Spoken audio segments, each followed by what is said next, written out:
Punjab assembly में आए तो आते ही चमके तो थे, मगर फिर व्हीलर डीलर कैसे बन गए? कुछ एंग्जाइटी मैनेजमेंट भी होती है।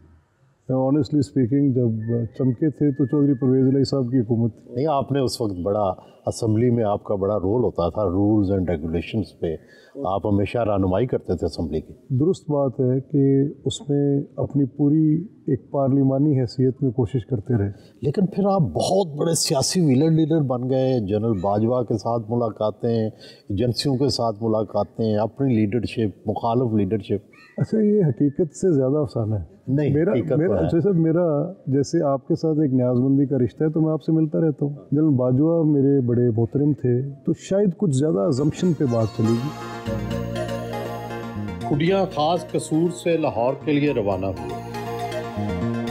जयशंकर झा एक भारतीय स्पीकर थे। उन्होंने कहा स्पीकर बनना उस्तरों का एक हार पहनने के मुतरादिफ है। अगर आप इधर मुड़ते हैं तो इधर का उस्तरा लगता है, अगर इधर मुड़ते हैं तो उधर का उस्तरा लगता है। उन्होंने बड़ा ठीक कहा, क्योंकि ये तो सब बेसिकली आप इसकी जो बेसिक वजह है वो ये है कि गवर्नमेंट क्योंकि मेजॉरिटी होती है and government has to have their way, और फिर स्पीकर के वोट भी उन्होंने ही दिए होते हैं, तो government has to have their way. Opposition क्योंकि स्पीकिंग पार्ट होती है उसका, और उनको दे शुड हैव देयर से। अब से आप एक को दे रहे हैं और वे दूसरे को दे रहे हैं, तो फिर वो उस तरह का हार तो नेचुरली वो बन ही गया। तो आपको कितनी मुश्किल पेश आती है? ज़्यादा मुश्किल उस वक्त पेश आती है जब आप इसको एज अ राइट, अपना पॉलिटिकल राइट समझते हुए प्लेस फॉर डिमॉन्स्ट्रेशन समझ लेते हैं, बाकी मामला चलता रहता है। बहुत से लोग कहते हैं कि हल्के की सियासत करना बड़ा मुश्किल है। आप पुश्तों से ये कर रहे हैं, सबसे मुश्किल काम हल्के की सियासत में क्या होता है? जो सबसे ज़्यादा पेशेंस वाला और मेहनत तलब काम दोस्तों के मसाइल सुनने का। अब इसमें आपका जो वोटर है वो डिफरेंट वॉक से आता है। कभी लिटरेसी का भी लेवल डिफरेंट होता है, कभी डिमांड्स जो वो कह रहा है वो लाजमी तौर पे वो ना होने वाली भी होती हैं। कुछ उसके मुतालबात ऐसे होते हैं जिनको कानून और जो मौका महल है वो उसकी इजाज़त नहीं दे रहा होता। फिर ऐसी चीज़ को भी सुन के उसको बड़े मुनासिब तरीके से the know you have to say even that has to sound like a yes होने वाला है। कैसे इसको ना को हाँ में चेंज करके दिखाते हैं? ये वो थिन लाइन है, इसमें अगर आप उलझ कर झंझलाहट का शिकार होकर उसको डांट कर बताएंगे तो आपका ये मामला उधर ही ख़त्म हो जाएगा। लेकिन अगर आप उसको कन्विंसिंगली, सॉफ्टली, एक इज़्ज़त के तरीके से उसको समझाने की कोशिश करेंगे तो वो समझेगा after all is a human being. आपने भी पाकिस्तान की तारीख़ को बड़े गौर से पढ़ा है, बहुत सालों से सियासत में है। सबसे पसंदीदा सियासतदान कौन सा है? ज़ाहिर है नवाज़ शरीफ तो होंगे, शहबाज शरीफ भी होंगे क्योंकि आपकी पार्टी के रहनुमा हैं। और कौन से लोग हैं जो आपको पसंद आए? इसके बाद के टियर में जाऊं तो जिनकी सियासत ने मुझे मुतासिर किया है उनमें ख्वाजा आसिफ है। अच्छा, और उसकी वजह तो सब मैं Khawaja Asif is a very well read man. किताबें बहुत पढ़ते हैं और मुझे उनके साथ रीज़न करने और आर्गूमेंट करने में बड़ा मज़ा आता है। मैं अक्सर औक़ात उनसे सिर्फ उलझता हूँ। अच्छा, कि खान साहब ये कैसे? आपके जरदारी साहब से भी तो बहुत मरासम है, बहुत बड़ी न्याज़मंदी है और उनकी सियासत का मैं बड़ा कायल भी हूँ। अब शहबाज साहब और नवाज़ साहब दोनों के साथ आपने काम किया है, ज़्यादा शहबाज साहब के साथ किया है, तो उनकी सियासत में क्या फ़र्क है? देखिए, मियाँ नवाज़ शरीफ बड़े रेजोलूट हैं। वो एक बड़ा हतमी फ़ैसला करते हैं, फ़ैसले के बाद कॉन्सिक्वेंसेस कुछ भी हों। शहबाज साहब बहुत केयरफुल है। वो एक चीज़ को जैसे बहुत ज़्यादा परखते हैं और फिर शहबाज साहब की पेशेंस बड़ी पैरामाउंट है। और मरियम साहबा को भी अब आप उनके साथ वर्किंग कर रहे हैं, तो उनकी एडमिनिस्ट्रेशन, उनकी क़यादत वो किस तरह से मुख्तलिफ है अपने वालिद और अपने चचा से?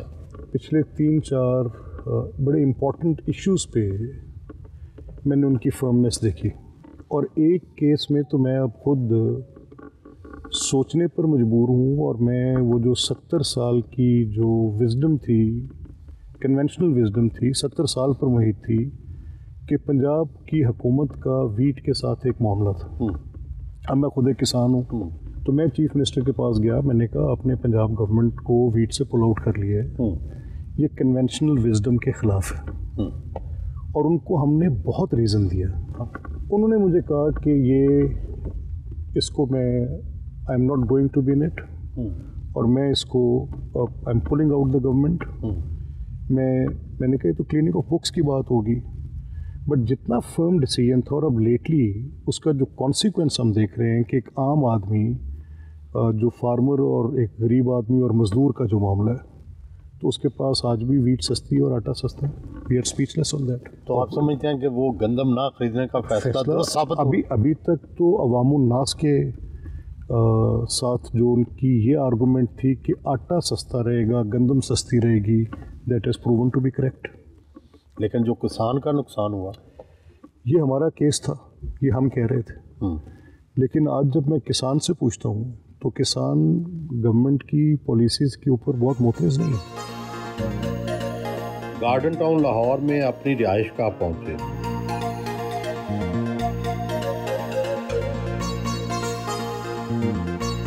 फैमिली के हमरा ब्रंच किया। डॉक्टर साहब, अहमद खान कैसा है जी? इसकी क्या खूबियां हैं और क्या इससे शिकायतें हैं? बचपन से देखा है कि ज़ियानत, intelligence, confidence, decision making as a debater of prize winning HSN college and government college, ये हर सिचुएशन को कंट्रोल कर लेता। मेरा एक मददगार है, साथी है, दोस्त भी है। बेटे मेरे दोनों बाहर हैं, एक अमेरिका में, एक इंग्लैंड में।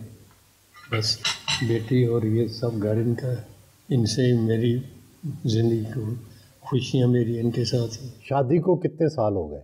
25 ईयर्स। सबसे अच्छा वक्त कौन सा था और सबसे मुश्किल वक्त कौन सा था? मुश्किल वक्त तो कोई भी नहीं है अभी तक हम लोगों का, अल्हम्दुलिल्लाह, और अच्छा वक्त ही है। इनकी सबसे अच्छी बात क्या है? अच्छी बात इनकी सबसे कि इनको गुस्सा नहीं आता, ठंडे मिजाज के। और अगर आप में दोनों में कोई इख्तलाफ हो, लड़ाई हो, तो ऊंचा कौन बोलता है? कौन मामलात को हैंडल करता है? मामलात को ये हैंडल करते हैं, ऊंचा मेरे ख्याल से मैं बोलती हूँ। तो फिर कैसे सुलह होती है? कौन पहल करता है? हमेशा यही करते, मैं ज़रा जल्दी पैनिक कर जाती हूँ। इनकी खामी क्या है? बीवियाँ तो आपको पता है ना, हर खामी पे नज़र रखती हैं। खामी मुझे तो इनकी सिर्फ एक ही लगती है, स्मोकिंग, और उसके अलावा कोई भी नहीं लगती, या फिर बहुत ज़्यादा मसरूफ़ हैं मेरे ख्याल से।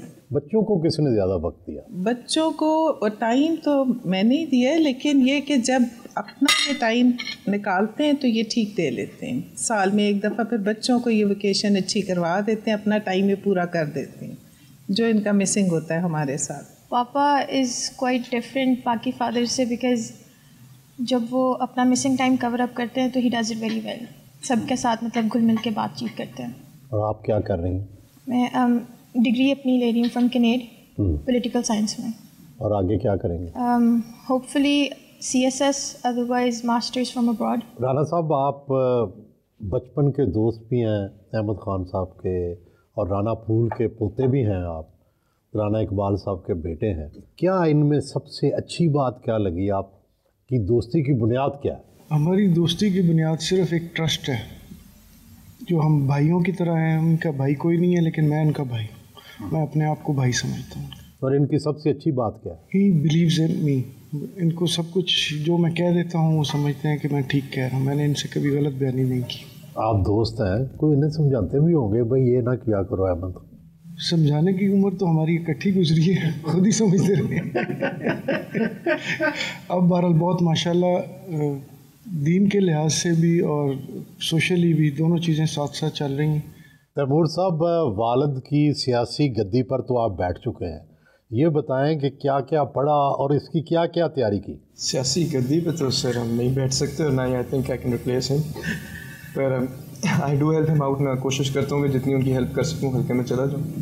ही इज़ वेरी बिजी, जितना वक्त दे सकता हूँ दे सकता हूँ। और तैयारी के लिए आई एम जस्ट उनको देख के उनके फुटस्टेप्स फॉलो करता हूँ। नहीं, पढ़ाई क्या की? पढ़ाई अभी मैं स्टूडेंट हूँ सर, लॉ पढ़ रहा हूँ कार्डिफ यूनिवर्सिटी से, लास्ट सेमेस्टर है। और क्या आपको इनमें से ऐसी चीज़ लगती है जिससे इंस्पायर होते हैं आप? He is a very good orator. तो जब ये बोलते हैं तो मुझे पता चलता है कि ये जिस तरह जो नॉलेज पोर्ट्रे करना चाह रहे हैं वो लोगों को पोर्ट्रे कर पा रहे हैं, जो वो कहना चाह रहे हैं वो लोगों को समझ आ रही है। तो मेरी कोशिश भी यही होती है कि जिस तरह वो बोलते हैं मैं उनके फुटस्टेप्स फॉलो करके वही बोलने की कोशिश करूँ, वही सीखने की कोशिश करूँ, और it is slowly turning into my ambition as well and passion as well. यार नौजवान जो है तैमूर साहब, आप जैसे नौजवान, वो सियासत से काफ़ी बरगश्ता है या सियासत को इतना पसंद नहीं करते, तो आपकी क्या फीलिंग है? सियासत सर एट द बिगिनिंग मेरा ख्याल किसी को पसंद नहीं आती, एक बड़ी हेक्टिक और एक बड़ी टायरिंग सी जॉब है। अगर आप सियासत को सियासत की तरह देख के करें तो इट्स नो इजी टास्क। लेकिन जब आपको सियासत पसंद आनी शुरू हो जाती है, नज़र आती है कि असल सियासत और पावर पॉलिटिक्स क्या होती है, तो यू गेट वेरी इंक्लाइंड कि मैं देखना चाहता हूँ क्या है। तो आपको पसंद आई है सियासत? बिल्कुल, I am slowly getting a passionate for it.